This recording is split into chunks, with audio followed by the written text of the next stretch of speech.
Hello students, welcome to भेट academy. Students, स्वागत है आपका भेट एकेडमी में। इससे पहली वीडियोस में हमने एसिड्स के बारे में और बेसिस के बारे में पढ़ लिया है।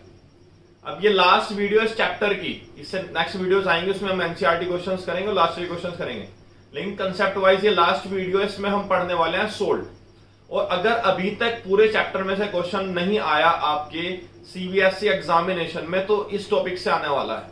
तो इस वीडियो को आप पूरी देखिएगा, बहुत ज्यादा इंपॉर्टेंट वीडियो होने वाली है आपके लिए। चलिए स्टार्ट करते हैं। तो सोल्ट के बारे में बात करते हैं।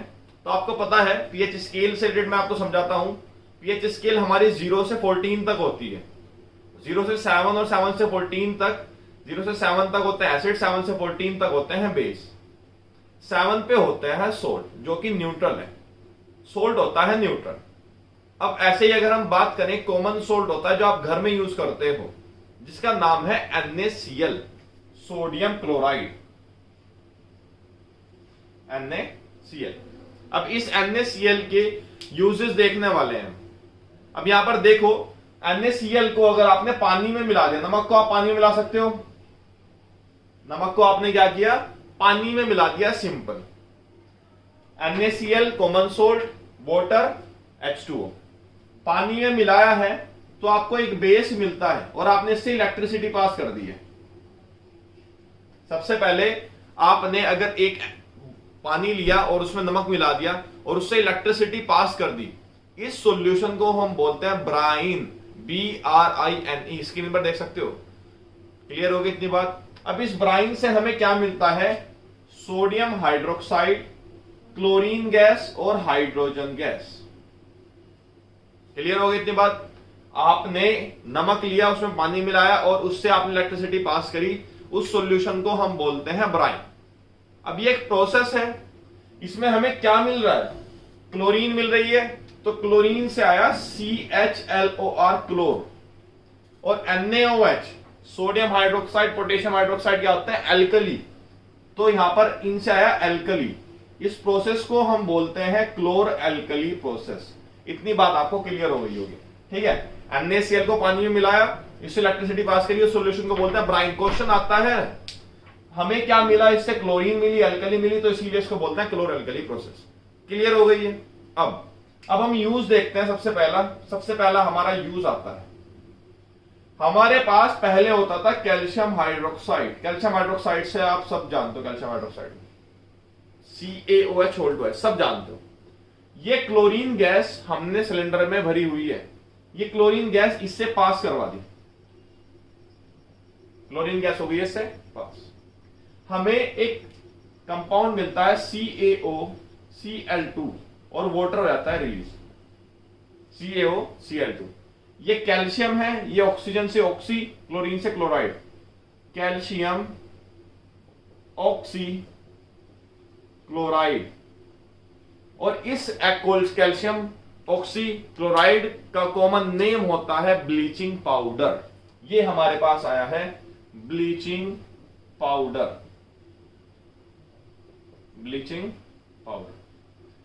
समझो बात को, कैल्शियम हाइड्रोक्साइड था, कैल्शियम हाइड्रोक्साइड के साथ आपने क्लोरीन पास कर दी है, आपको क्या मिला है, calcium oxy chloride plus water. क्या पूछा जाएगा, क्वेश्चन कैसे बनता है, आपसे पूछा जाएगा कि अगर हम कैल्शियम हाइड्रोक्साइड को क्लोरीन के साथ रिएक्शन करवाते हैं तो क्या मिलता है, CaOCl2। इसका कॉमन नेम क्या होता है, ब्लीचिंग पाउडर। और इसके यूज बताइए।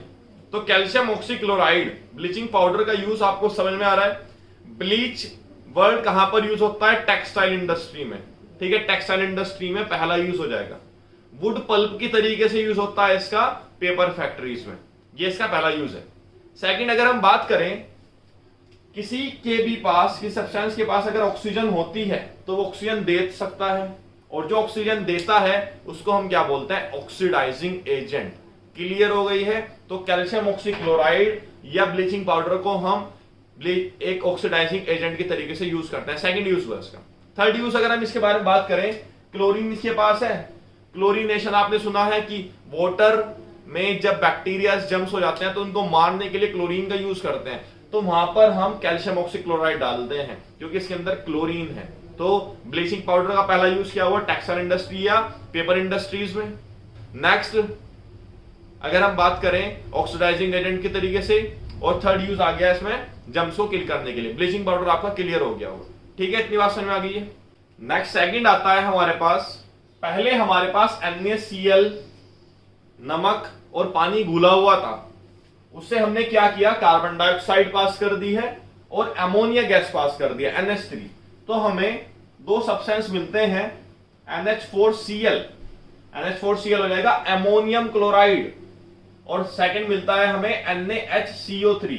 अब ये NaHCO3 आपने सुना है, बिल्कुल सुना है, सोडियम हाइड्रोजन कार्बोनेट या मेटल हाइड्रोजन कार्बोनेट एसिड के साथ रिएक्शन करते थे, सोल्ट वाटर कार्बन डाइऑक्साइड मिलता था। तो यहां पर ये जो NaHCO3 है इसका नाम क्या होता है, सोडियम हाइड्रोजन कार्बोनेट, और ये जो इसका नाम है ये इसका केमिकल नेम है। क्लियर हो गई। अब इसका कॉमन नेम क्या होता है, बेकिंग सोडा। बेकिंग सोडा ये इसका कॉमन नेम होता है, बेकिंग सोडा, खाने का सोडा।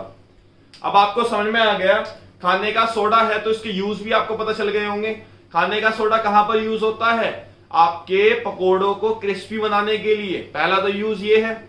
सेकंड इसका जो यूज है, अगर मैं इसमें बात करूं यूज में, अगर आप इस बेकिंग सोडा के अंदर NaHCO3 के अंदर कोई भी माइल्ड एडिबल एसिड, कोई भी एडिबल एसिड मतलब खाने वाला एसिड, जैसे टार्टरिक एसिड हो गया, टार्टरिक एसिड किसमें पाया जाता है, टैमरिंड, इमली में, अगर वो इसमें आप डाल देते हो तो आपको मिलता है बेकिंग पाउडर, आपको मिलता है बेकिंग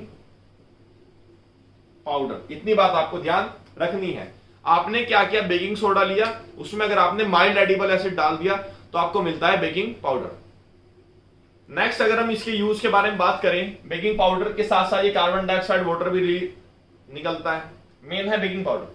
नेक्स्ट अगर हम बात करें NaCO3, ये हमने अभी आपको बताया था कि जब एसिड का लेवल बढ़ जाता है तो एसिडिटी होती है, उस वक्त हम एंटासिड्स यूज करते हैं, तो सोडियम हाइड्रोजन कार्बोनेट एंटासिड के तरीके से भी यूज होता है।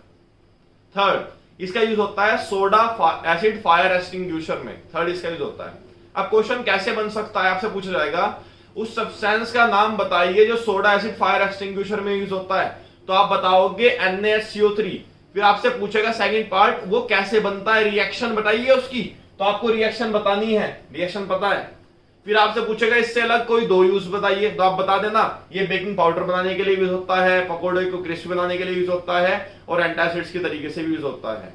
इस तरीके से आप बता सकते हो, क्वेश्चन ऐसे ही आते हैं। अब चलते हैं अपने नेक्स्ट की तरफ, बात करते हैं अपने नेक्स्ट की तरफ। नेक्स्ट है हमारा वॉशिंग सोडा।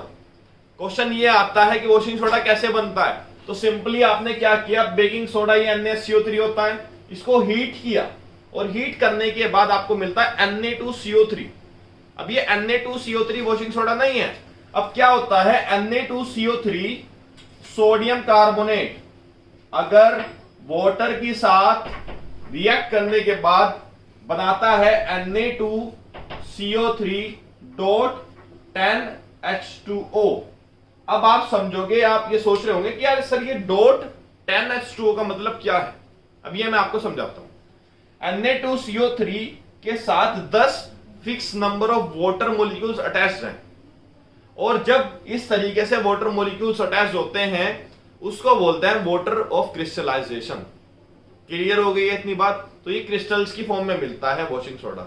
इसके साथ इसका फॉर्मूला क्या होता है, Na2CO3.10H2O, और 10H2O का मतलब क्या है, जब कभी भी fix number of water molecules attach होते हैं उसको बोलते हैं वाटर ऑफ क्रिस्टलाइजेशन। अब वॉशिंग सोडा है, आपको नाम से समझ में आ रहा होगा कहां पर यूज होता है, क्लीनिंग एजेंट के तरीके से, सही है, डोमेस्टिक पर्पस के तरीके, डोमेस्टिक पर्पस में यूज होता है। सेकंड ये यूज होता है, सोडियम कंपाउंड बनता है बोरेक्स, वहां पर यूज होता है वॉशिंग सोडा। नेक्स्ट होता है पानी की हार्डनेस को रिमूव करने के लिए यूज होता है वॉशिंग सोडा। यूज है glass industry, soap industry, paper industry में। तो आपसे क्वेश्चन आता है कि उस सब्सटेंस का नाम बताइए जो वाटर की हार्डनेस को रिमूव करने के लिए यूज होता है, तो आप बताओगे वॉशिंग सोडा। कैसे बनता है, रिएक्शन बता सकते हो, इससे अलग कोई यूजेस बता सकते हो। वाटर की हार्डनेस तो काउंट हो गई है, बोरेक्स में यूज होता है, क्लीनिंग एजेंट के तरीके से यूज होता है, सोप इंडस्ट्री में यूज होता है, पेपर इंडस्ट्री में यूज होता है, ग्लास इंडस्ट्री में यूज होता है, वो आप बता दोगे। क्लियर हो गई। अभी तक हमने क्या पढ़ा है, हमने पढ़ा है bleaching powder, baking soda, washing soda. Next चलते हैं, अब हम बात करते हैं नेक्स्ट की। नेक्स्ट है प्लास्टर ऑफ पेरिस, पीओपी। इसको समझने से पहले आप एक बात समझिए, अभी मैंने आपको बताया था वाटर ऑफ क्रिस्टलाइजेशन के बारे में। जब fix number of water molecules attached होते हैं किसी भी सब्सटेंस के साथ, उसको बोलते हैं वाटर ऑफ क्रिस्टलाइजेशन। जैसे आपने देखा sodium carbonate .10H2 Na2CO3.10H2 washing soda के अंदर। ऐसे अगर हम कॉपर सल्फेट के बारे में बात करें तो कॉपर सल्फेट के साथ भी 5 वाटर के मॉलिक्यूल्स अटैच होते हैं। इसकी वजह से इसका कलर होता है ब्लू। जब आप इसको हीट करोगे तो सिंपल है, 5 वाटर के मॉलिक्यूल्स उड़ जाएंगे, और जब ये उड़ जाएंगे तो बचता क्या है, कॉपर सल्फेट, तो कलर चेंज हो जाता है। तो ऐसे हमें पता चलता है कि ये 5 वाटर के मॉलिक्यूल्स डिसअपियर हो रहे हैं हीट करने के बाद। अब अगर आप फिर से इसको वाटर से रिएक्शन करवाते हो फिर से इसका कलर ब्लू हो जाएगा। अब हम आते हैं क्यों ऐसा क्यों बताया मैंने आपको, क्योंकि वाटर ऑफ क्रिस्टलाइजेशन के बेसिस पर एक तो हमारा था वॉशिंग सोडा, नेक्स्ट आता है पीओपी, प्लास्टर ऑफ पेरिस। इसका फॉर्मूला होता है कैल्शियम सल्फेट, नेम होता है इसका कैल्शियम सल्फेट, और हाफ की वजह से आया है सेमी, और वाटर की वजह से आया हाइड्रेट। तो केमिकल फॉर्मूला हो गया है कैल्शियम सल्फेट सेमी हाइड्रेट। नाम क्या है, प्लास्टर ऑफ पेरिस। पीओपी का आपको यूज पता ही है कहां पर होते हैं, घर में डिजाइन्स वगैरह बनाने के लिए। अब क्या करते हो घर से, क्या जब आप पीओपी लाते हो तो उसमें पानी मिलाते हो, पानी, और पानी मिलाने के बाद वो सीमेंट बन जाता है। तो ऐसा ही यहां पर होने वाला है। तो calcium sulphate dot semi hydrate है आपके पास, आपने इसमें पानी मिलाया तो ये क्या बन जाएगा, CaSO4.2H2O। और यहां पर ये जो सीमेंट बनता है इसको बोलते हैं हम जिप्सम। जिप्सम क्लियर हो गई इतनी बात। पीओपी आप लाए जिसका फॉर्मूला था CaSO4.12H2O, आपने इसमें पानी मिलाया, CaSO4.2H2O बन गया, सीमेंट बन गया।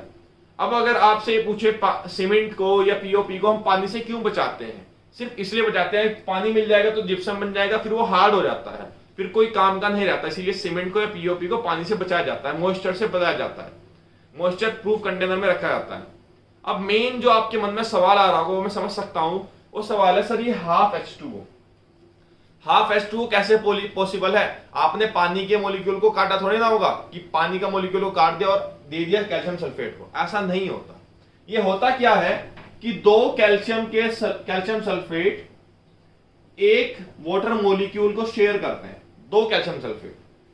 क्लियर हो गई इतनी बात? इसीलिए इसको बोला जाता है कैल्शियम सल्फेट सेमीहाइड्रेट। ये दोनों क्वेश्चन आपसे पूछे जाएंगे। तो आपसे पूछा जाएगा जिप्सम क्या होता है, पीओपी से जिप्सम कैसे बना सकते हैं, रिएक्शन यूसेज आपको पता ही है। इसको मॉइस्चर प्रूफ कंटेनर में क्यों रखते हैं, ताकि ये जिप्सम ना बन जाए पीओपी और ये हार्ड ना हो जाए। ठीक है, इस तरह से ये सोर्स है। अब नेक्स्ट वीडियो में आपके सोल्व करवाने वाला हूं एनसीईआरटी के क्वेश्चंस। ये हो गया पूरा। वीडियो पसंद आई है तो लाइक करें, चैनल को सब्सक्राइब करना, शेयर करना मत भूलिएगा। Thank you.